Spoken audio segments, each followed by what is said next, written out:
Well, good evening. It's just past 6 o'clock on the 5th of November, and welcome to the weekly news programme.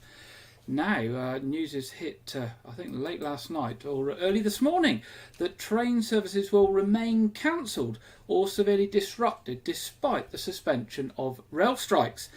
Great Western Railways and South Western Railways have welcomed the RMT's decision to cancel industrial action planned for the weekend, Monday and Wednesday. However, the company has warned that news comes too late to improve planned timescales over the weekend and into the early part of next week.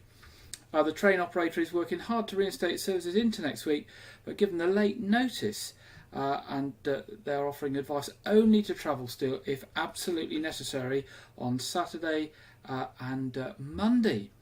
GWR Managing Director Mark Hopwood said, "It is positive that talks with the RMT trade union appear to be showing some progress, and we're hopeful that today's news brings us a step closer to finding a resolution to this long-running dispute. Unfortunately, with less than 12 hours notice before the strike was due to start, it is too late to restore normal timetables and spare customers from disruption tomorrow and the early part of next week.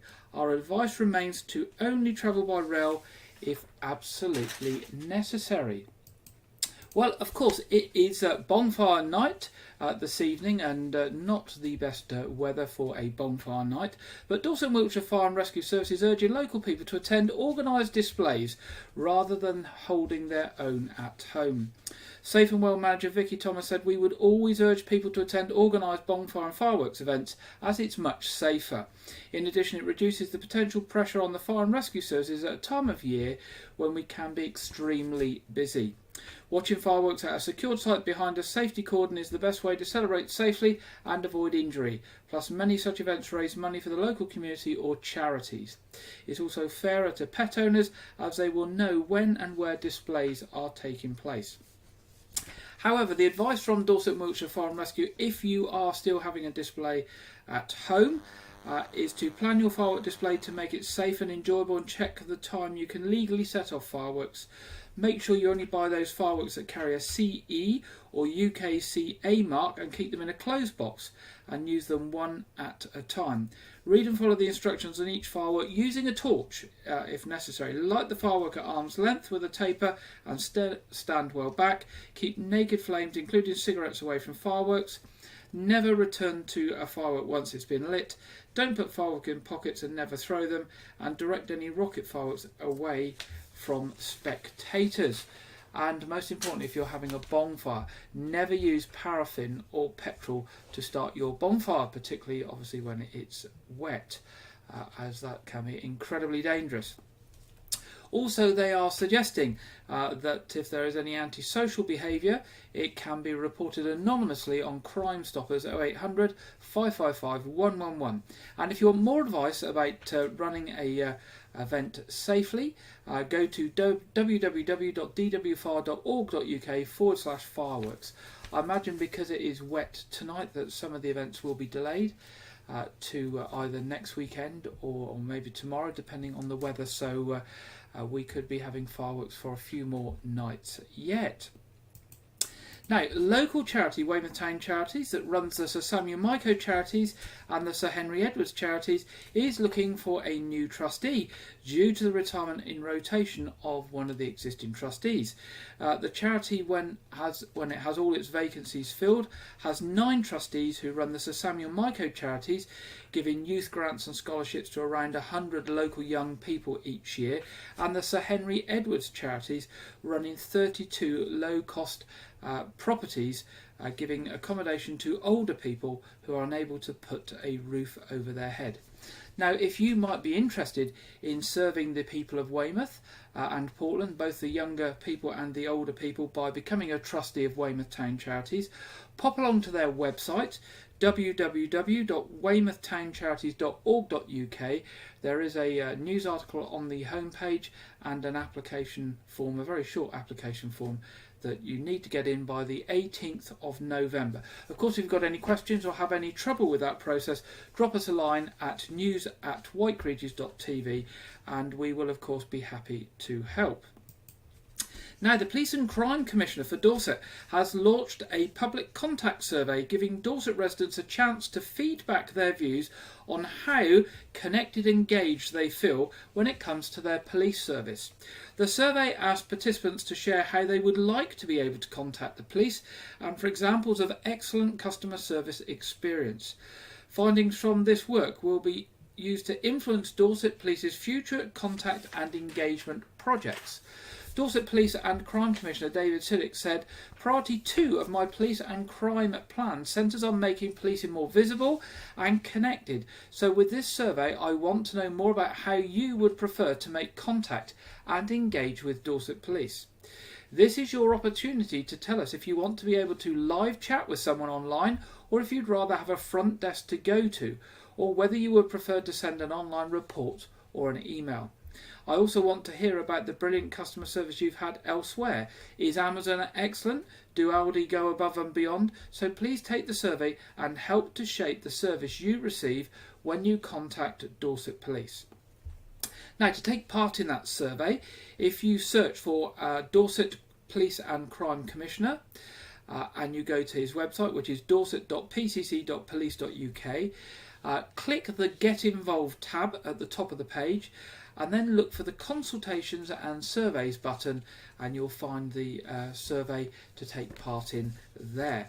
I hope you'll take the opportunity to do that and help shape the future ways that we will be contacting Dorset Police.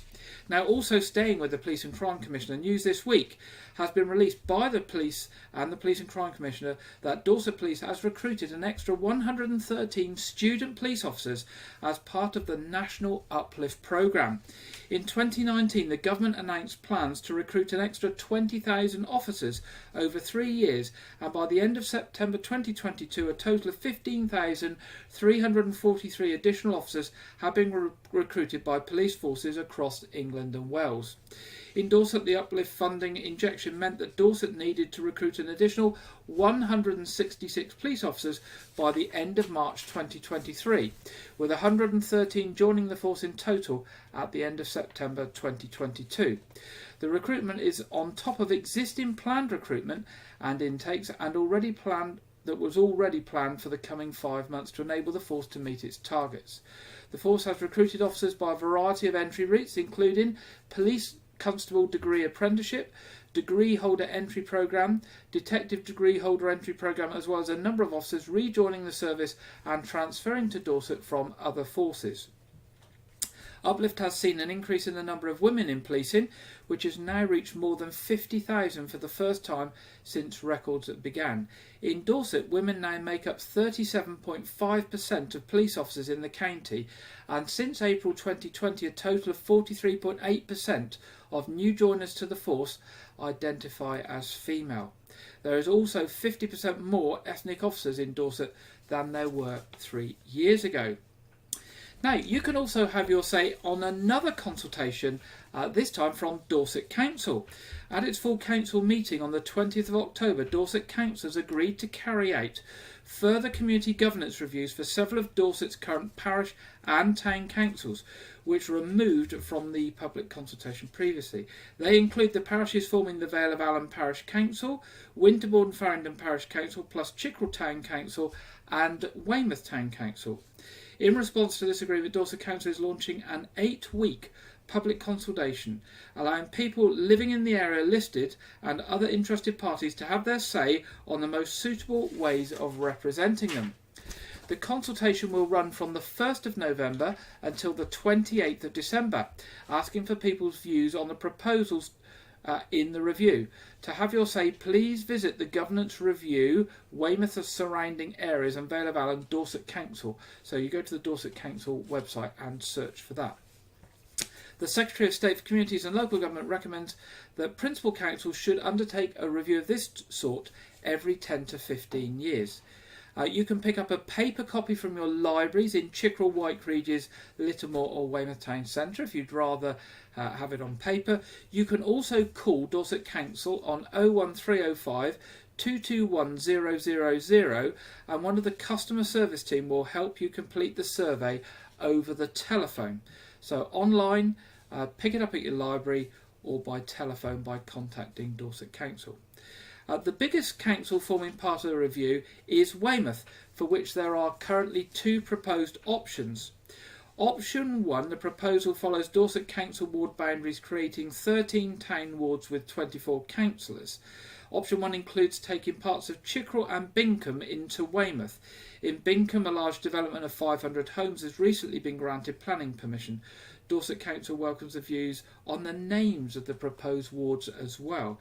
And option 2, the second proposal, following Dorset Council ward boundaries, creating 13 town wards with 24 councillors, but option 2 does not include taking part of Chickerell into Weymouth, but does include the new area of Bingham coming into Weymouth.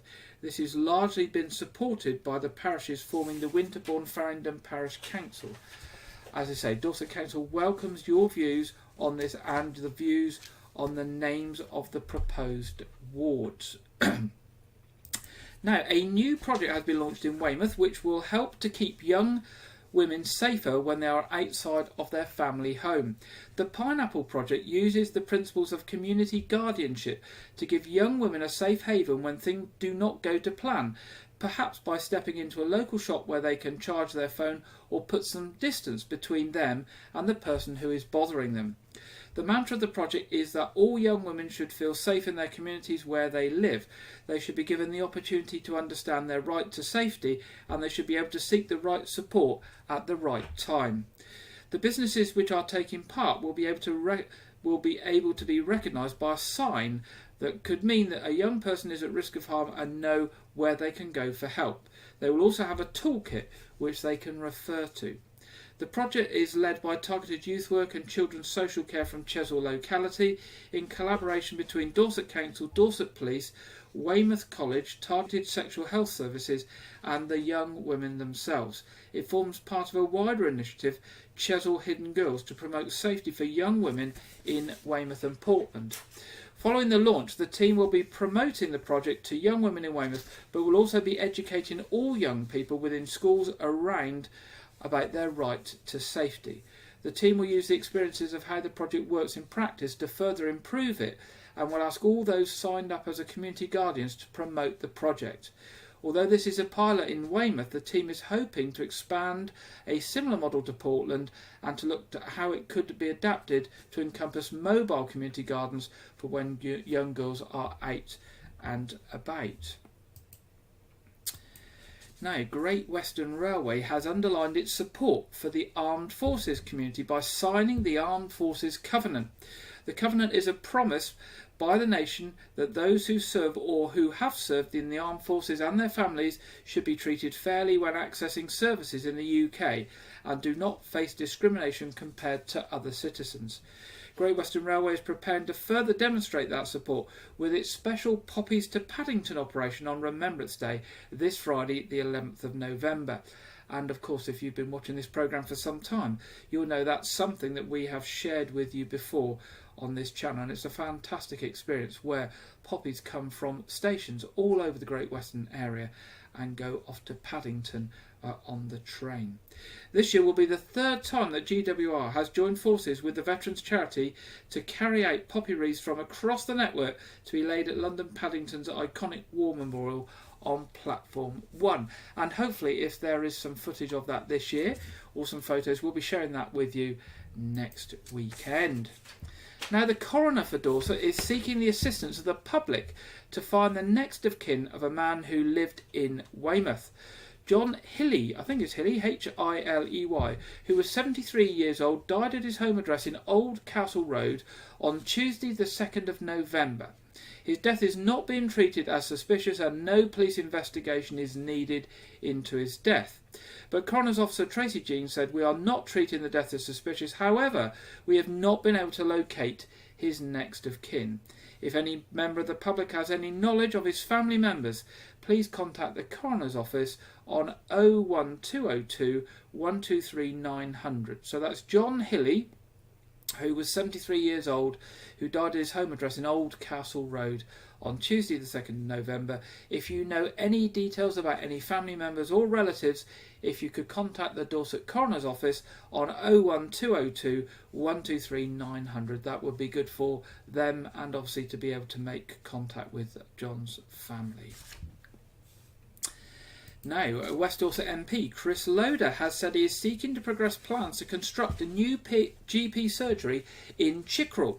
Plans for a new surgery have been ongoing since 2009, but have been severely delayed following the decision by the Clinical Commissioning Group in 2014 not to pursue plans at the original site opposite the Village Hall owing to a lack of space. Wyke and Lanehouse Surgery are currently committed to providing additional provision for patients of Chickerell of 1 to 2 GP morning sessions or 1 whole day a week.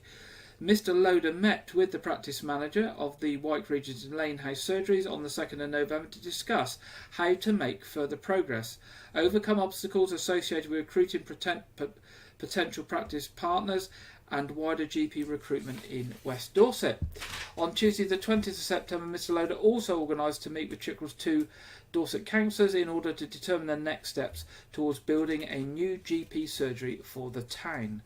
Mr Loader said, "I'm working hard to make progress on this, and I'm also urging Dorset Council to use its powers to raise the necessary funds through Section 106 funding for what proposes to be a vital and valuable asset for Chickerell."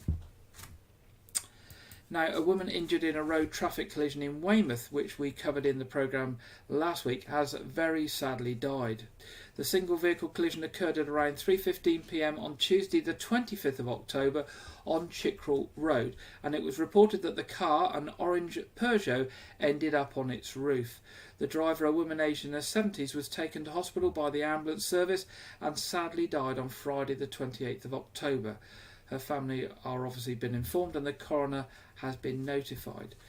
Police Constable Tracy Downer of the traffic unit said, "We are continuing to investigate the circumstances of this collision, and I would urge any witnesses who have not already spoken to Dorset Police or anyone with any relevant dashcam footage to please come forward and contact us." Now, staying with Dorset Police, officers are investigating an incident where 2 teenagers were reportedly assaulted in Weymouth and are appealing for witnesses or anyone with information to come forward. At around 5:20 on Saturday the 22nd of October, Dorset Police received a report that a 17-year-old boy and a 15-year-old girl had been assaulted by a man and a woman who were known to them on the esplanade near to the sand sculptures. Both victims sustained cuts to their lips. Following inquiries, a 35-year-old man of no fixed abode and a 26-year-old Weymouth woman have been arrested on suspicion of assault occasioning actual bodily harm. They have been released on police bail as the investigation continues. Police Constable Alice Edgar of Weymouth Police said, "We are continuing to investigate this incident and I'm keen to hear from any witnesses who have not already spoken to the police. In particular, I understand a woman approached the victims and offered them tissues following the incident. I'd be keen to speak to this individual as they may have information to assist our inquiries."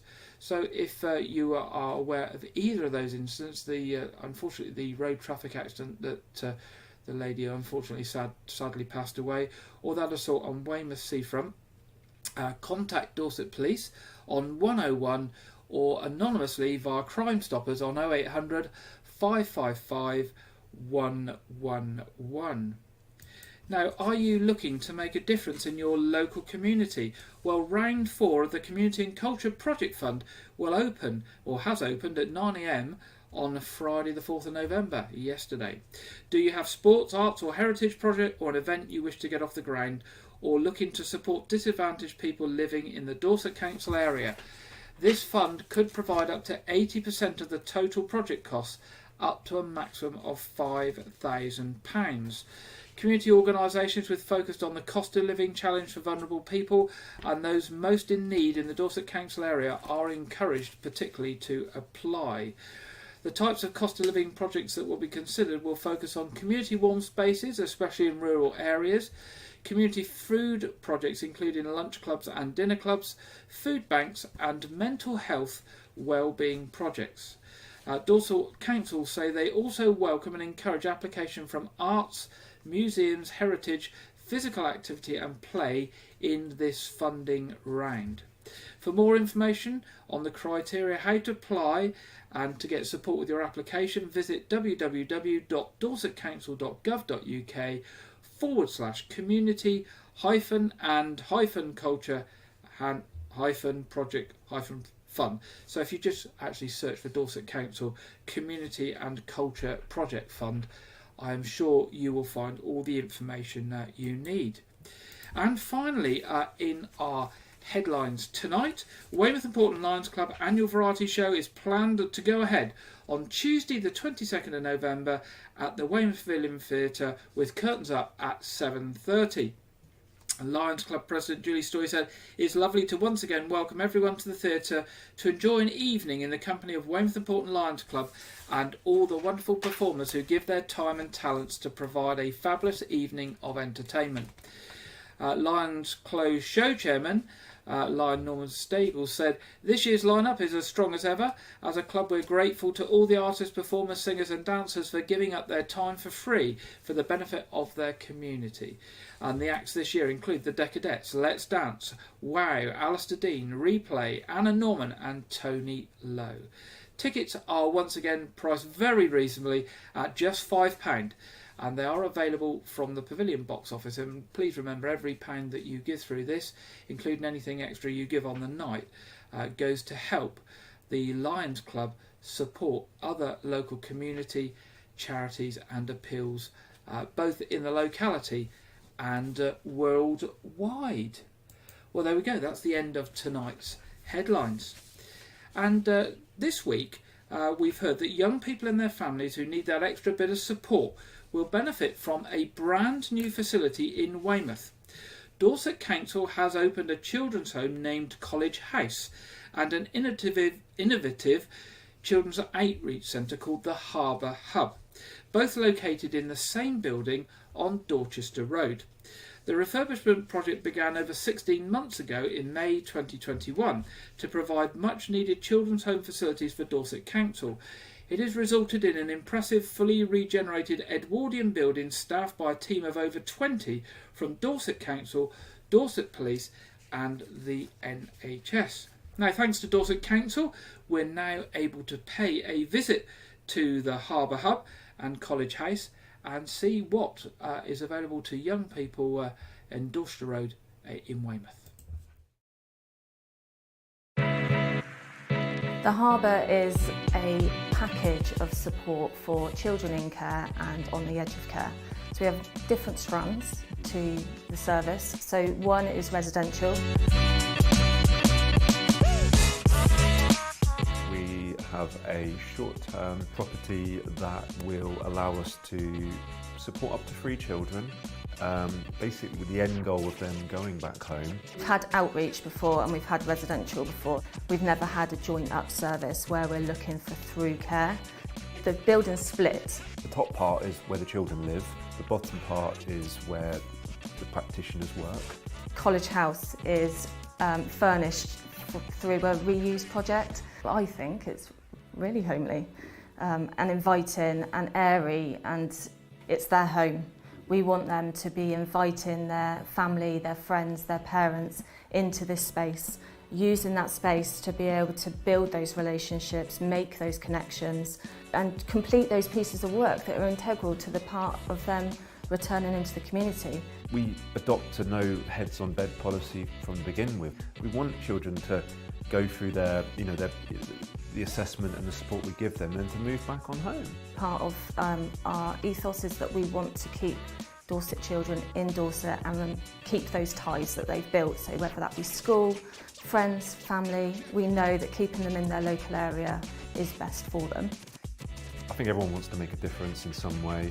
I just feel like I can make more of a difference when I'm there with someone. It's been a project of love and passion. I think Dorset has needed it for a long time. We are so close to opening and it's so exciting. The amount of work that we've put into it and the vision that we've got is going to be amazing for our children and families. We want Dorset to be a place to live, to work and to visit. And I strongly believe that if I didn't, I wouldn't be working here. There we go. That looks absolutely fantastic. A new combined facility there for young people within the community in Weymouth. And thanks to Dorset Council for that video. And in our second piece tonight, we have another contribution from Wayne at Everything Dorset, who's been out and about visiting local businesses. And this week, he's visited the local business in Weymouth called Camber Cycle Works in Weymouth. So we'll now see what Wayne found out on his visit to Camber Cycle Works in Weymouth. Hello, so this is Wayne from Everything Dorset, and today I'm in Weymouth at Camber Cycle Works, and I'm with the owner Simon, and he's going to tell us about his business here in Weymouth. So Simon, what is your business all about? Well, it's a bicycle servicing and repair workshop. We repair all kinds of bikes, all makes and models. We do e-bikes as well. Generally around here it's mostly road bikes, but some mountain bikes as well. But also just any old pub bike that you used to do shopping on, or whatever it is, we'll take a look. Fantastic. So e-bikes are becoming very popular. Are they difficult to work on? Is that something you've had to be trained to work on? Yes, so we have some training. Generally speaking, they're not really that much different from normal bikes. It's only when you might have a problem with some of the electrics, the motor or the battery, for example. Things get a little bit more complicated and a little bit more expensive as well. But mechanically, at least, it's no different to any normal bike. Oh, right, okay. So, and you quite a new business. You opened in May this year, is that right? That's right, yeah. And what did you do prior to that? Were you an office man, or? I worked for another shop in town, and then I worked for a shop in London before that. And then long before that, I worked in the music industry, so a bit of career change about a decade ago or something like that. Wow, so you've got quite a bit of experience then in the bike industry, which is always good. Yes. That's right. And you've got a business partner as well, is that right? Yes, yeah, he's not here today, unfortunately, but there's two of us who run this place, and together we've been working in the bike industry for a combined amount of something like 20 years or something like that, so yeah, a lot of experience. Fantastic. So are you involved in any cycling clubs in the area that you can tell us about? Yes, we are, yeah, so we work quite closely with one of the biggest local clubs called Ridgeway Riders. So they've been great for us. Obviously they've brought us a lot of business, and it's been great just to get to know them as well, get to know some local people, and just be sort of part of a kind of local community, which is wonderful. Fantastic. And do you offer any gift vouchers at Christmas, for example, for your bike repairs? Yeah, we do, yeah, so you can buy a gift voucher any time really, but if you're struggling for a Christmas present idea for a cycling friend or family member, speak to us and we can do a gift voucher for you. You can use that towards servicing or any kind of parts and accessories or anything like that. And yeah, it'd be a great present idea. Fantastic. So whereabouts in Weymouth are you, Simon? So we're just on the Lynch Lane Trading Estate. So we're in a new development called the Courtyard Business Centre, and we're just tucked around the back. So there's plenty of car parking, plenty of test riding space, and yeah, that's where you'll find us.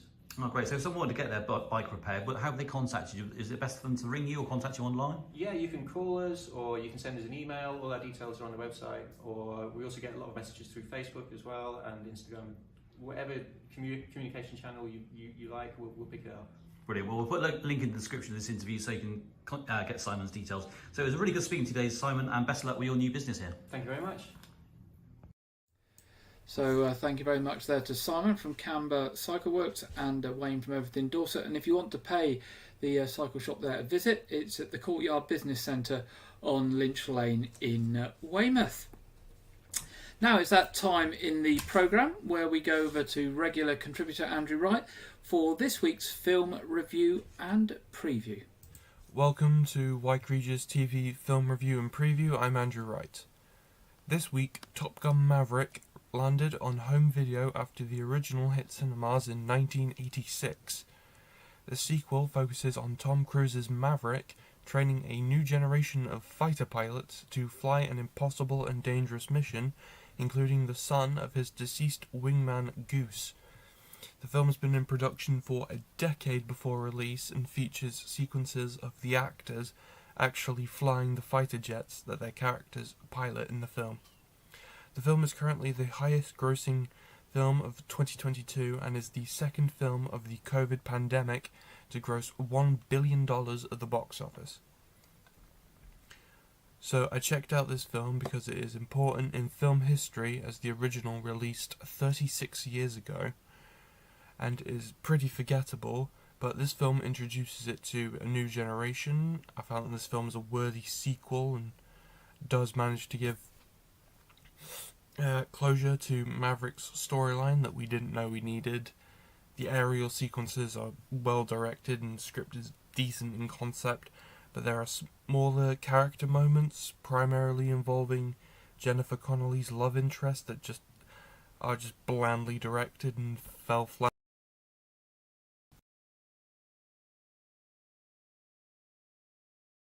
That was released. This trailer showcased more of the plot than had previously been released in the first trailer, which is mainly just to show off the visual effects. The film takes place 13 years after the original and revolves around Sam Worthington's Jake fighting to protect the Na'vi population of Pandora from recombinants, human soldiers resurrected from the dead after the original war, with their memories implanted in Na'vi bodies.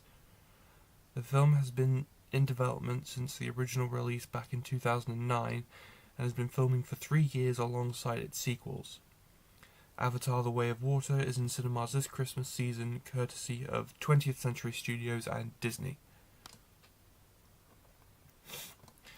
This week, the main trailer was released for the long-awaited Ryan Reynolds-Will Ferrell collaboration Spirited, a modern-day movie musical reimagining of Charles Dickens' A Christmas Carol. The film stars Will Ferrell as the ghost of Christmas Present, who picks the wrong Scrooge, played by Ryan Reynolds. The film is being promoted as a Christmas Carol told from the perspective of the ghosts with a musical twist.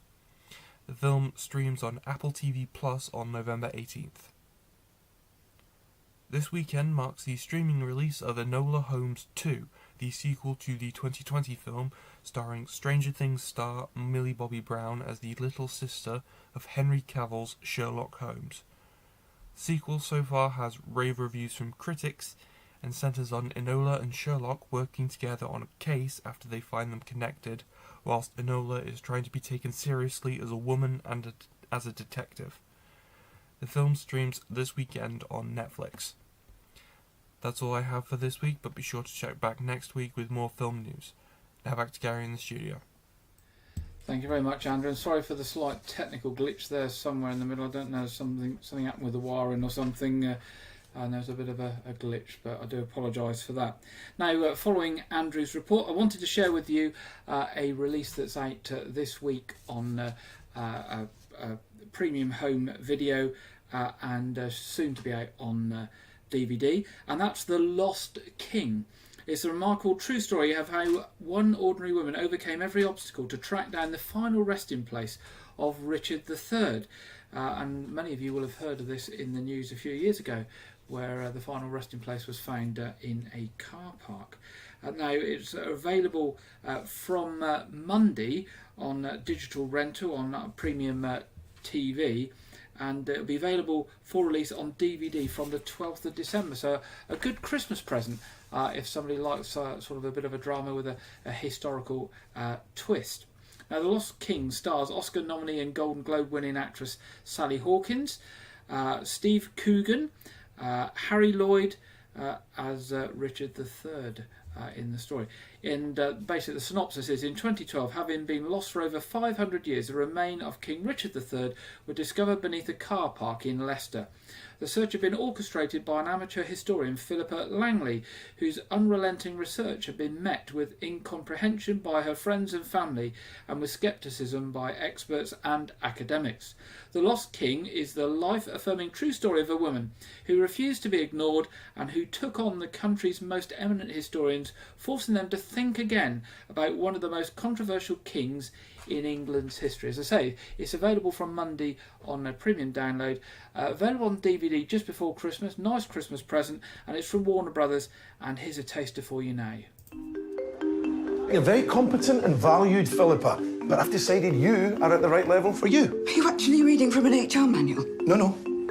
What would improve things at work? A penis. You can have mine. Not very busy these days. Mum, what are you doing? You're coming to the theatre with me. My kingdom for all! I actually felt quite sorry for him. I'd quite like to visit his grave. There isn't one. You sure you want to join this group? You look quite normal. I'm not. Do you have any books on Richard III? We have 8 titles. I'll take them. Which ones? All of them. I know you're some sort of apparition. I've been trying to work out why you're here. I wonder if it's because you're lost. I know I can find him. Who? Richard. Richard who? Sorry, the third. The king. Yes. This is starting to look like an unhealthy obsession. I can't believe you just said that. I'm doing this for you. Plenty have tried and failed. Well, I wish you the best of luck. How can you possibly find him on your own? The key is in the city archives. All the information I need to find him, well, it's all out there. But I don't think anybody's brought it all together before. If your research is accurate, he's now right in the middle of a car park. You tell me what that letter represents. Just means reserved. Of course. I have the strongest feeling this is a very important historical site. A feeling is what you get when you sit on a bus seat that's still warm. I will fight you all the way on this. I want to dig for Richard. It's the body of an adult male. Boys, your mother's just found Richard III. And I'm here today to tell you a story about a person who was judged unfairly in life.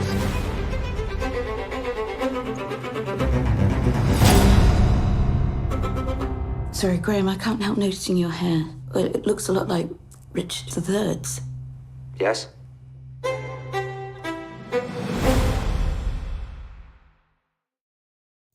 There we go. Courtesy of Warner Brothers, The Lost King, available shortly and out on DVD for Christmas. And it looks like a really fun film with some well-known faces in it and a bit of a historical twist. And it's a true story, of course. Right, it's that time in the programme where we get the national weather forecast. And today we are joined by Alex Burkill for the Saturday afternoon and evening forecast. Hello, remember the 5th of November, and remember your brolly today. That's because many of us will have some wet and windy weather, all due to this frontal system that's sweeping its way eastwards across the UK. Notice it is likely to linger across parts of the southeast through Sunday, otherwise plenty of showers feeding in from the west before another frontal system arrives in time for Monday, bringing some unsettled weather then. Back to the here and now, and you can see as we start Saturday afternoon, a cloudy, wet picture for many parts of England, Wales and also Scotland, but something drier and brighter feeding in from the west across Northern Ireland and western parts later. Temperatures are a touch above average for the time of year for many, but in the southeast, where it is going to be cloudy, wet and windy, it's going to feel quite unpleasant at times. Taking a closer look as we go through Saturday evening, and if you are heading out for any fireworks displays, notice there'll be some cloudy wet weather across parts of the southeast, the rain holding on here. Further west and north though, largely clear skies and mostly dry, so favourable conditions for fireworks displays for many. Notice a few showers to watch out for towards western parts of Scotland and some more persistent rain for Orkney and Shetland though. As we go through Saturday night, and for many it will start largely dry with some clear skies, but some more persistent rain affecting parts of the southeast could be quite heavy at times, and then heavy showers piling in from the west as we go through the early hours of Sunday morning. Temperatures under any clear skies will dip a little bit, could get close to freezing across some parts of Scotland, and there may be a little bit of mist and fog around, but in the southeast where we've got that cloudy, wet and windy weather, it is going to stay quite mild. So as we go through Sunday then, a wet picture across parts of the southeast, particularly Sussex and Kent. Here's where we're going to see the rainfall totals really building up, 20 to 30 millimetres quite widely, perhaps a little bit more in some places. So some localised flooding and some difficult driving conditions here. Elsewhere though, and for many it's a day of sunshine and showers. The showers will be heavy at times with the risk of thunder. Temperatures are going to be similar today, perhaps a touch higher for some places. Notice in the southeast a greater chance of getting into the mid-teens Celsius with a bit more sunshine around too. The winds will be blustery or strong for some, particularly towards the west. There's further unsettled weather to come as we go through the next few days, so definitely worth keeping up to date with the full forecast on the website, our app and of course all of our social media channels. I'll see you later. Thank you very much, Alex. And as Alex said, unsettled weather, so you won't be surprised when I put the local weather up to see that the week ahead is, again, cloudy, sunny spells and showers. and relatively mild. It seems to be that we've had the same story for quite a few weeks since the rain started after that long dry patch over the summer. But I guess we need to be thankful that we're not frozen and the road slippery. So yeah, wet, some sunny spells, generally mild for the week ahead. Okay, so we now move to our What's On session for this week. And what have we got coming for you? Well, firstly, looking at Weymouth Pavilion. 9th of November, classic ballet from the Nutcracker. 10th of November, Fairy Tale of New York. 40th anniversary Wow show coming up as well. I didn't put the date down for that, sorry about that, but that's coming up this coming week, I believe, or the week after. 26th of November, Queen Rhapsody. 30th of November, tribute to Hans Zimmer and John Williams. That'll be all about movie themes and what have you, I guess. 10th of December through to the 2nd of January is the Christmas pantomime, Sleeping Beauty. So do get your tickets in early for that. Always very popular, the Christmas pantomime. Now, the box office is online at weymouthpavilion.com or by telephone 01305 783 225. Now, within Wyke, we've got a few things coming up. Tomorrow, the Nota Bene Choir is doing a concert at All Saints Church at 6 p.m. And on Saturday the 3rd of December at 7:30 in Wyke Memorial Hall, the Portland Coves will be doing the concert before the fair, with of course Wyke Christmas Street Fair the following day on Sunday the 4th of December. Now, both of those events, tickets are available online at www.parishofwykeregis.org.uk/events. Also mentioned earlier in the programme, the Lions Club show, Tuesday the 22nd of November at the Weymouth Pavilion Theatre, curtains up at 7:30, and the tickets, £5 each, are available through the Pavilion office box office. Looking now at Arts Reach, The Odyssey by David Min. We mentioned that last week. Based very loosely on the epic poem of Homer, The Odyssey is a journey of all journeys. 11th of November, 7:30, Piddle Trentide Memorial Hall. 12th of November, 7:30, Shipton Gorge Village Hall. 13th of November, Langton Herring Village Hall. So some very, very close to us around the outskirts of Weymouth there. Also 13th of November, Sunday's Serenade. This is an ensemble from the Bournemouth Symphony Orchestra of flute, harp and cello. That's at St Christopher's Church, Winfrith at 2:30. And also Arts Reach at Royal Manor Theatre on Portland, 20th of November, 7:30. Roshni Roshni is a beautiful, intimate craft of dance and live music, transporting and uplifting the audience on a journey of joy. The soul-stirring performance is a captivating combination of Katak dance with live music from global palette of styles. Sumptuous music from different lands features caval and violin led by the bold rhythms of tabla percussion. So that's a little bit different. 20th of November, 7:30, Royal Manor Theatre. Tickets all available via the Arts Reach website, www.artsreach.co.uk, and of course you can download those. You can book stuff online, and you can also enter your details for their newsletter, and I'll send that out to you. And they do a very good leaflet newsletter. I've got one here with all their events that are coming up, and blimey, they do have a significant amount of events, stuff happening every week all over Dorset, and a complete range of stuff for all sorts of interest, from children to opera, etc. There's something there for everyone. Well worth looking at what Arts Reach are doing. Now, church services in Wyke Regis and the surrounding area this weekend. Regular church service at All Saints Church tomorrow, 8 o'clock in the morning, communion service, and 9:45 is the monthly cafe church service, where breakfast is served from about 9:15, and then the short family-friendly, children-friendly service with lots of singing and joining in tomorrow, 9:45 All Saints Church, 11 o'clock St Edmund's Church for communion. The other things that we have on this weekend, we've got our quiz tonight at 7:30 live online, and anybody's welcome to join that. It's free and for the whole community, family friendly, etc. The stream will go live at 7:15. And we've got the November version of A Year Gardening from Clive Gray, going out for the first time at 4 o'clock on Sunday afternoon, and repeated on Friday at 7. So that's A Year Gardening with Clive Gray. Now, just looking at traffic and travel, the major sort of disruption this weekend and the week ahead, of course, rail, still problems on the rail with the strike being cancelled, but obviously all the trains in the wrong place and everything being cancelled. Major roadworks this week, these are ones where there's likely to be delay or traffic lights. Garston Hill, Chickerell, Nottington Lane, Chafees Avenue and the Rise at South Hill, and still some around the town centre with the bridge work going on. Now that brings us to the end of this week's programme. Of course, if you've got any events coming up, particularly in the run-up to Christmas, any Christmas bazaars or pantomimes or anything like that, or any fundraising activities you're involved in, or any news stories, do let us know at news@Wyke Regis TV. We would love to share it with everybody. But other than that, that's all we have for you this weekend. We'll be back again 6 o'clock next Saturday. Thank you for joining us.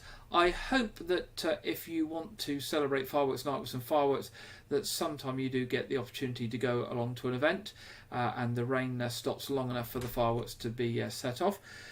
If fireworks aren't your thing, do stay in, stay safe, and we look forward to you being with us again 6 o'clock next Saturday evening. Good night.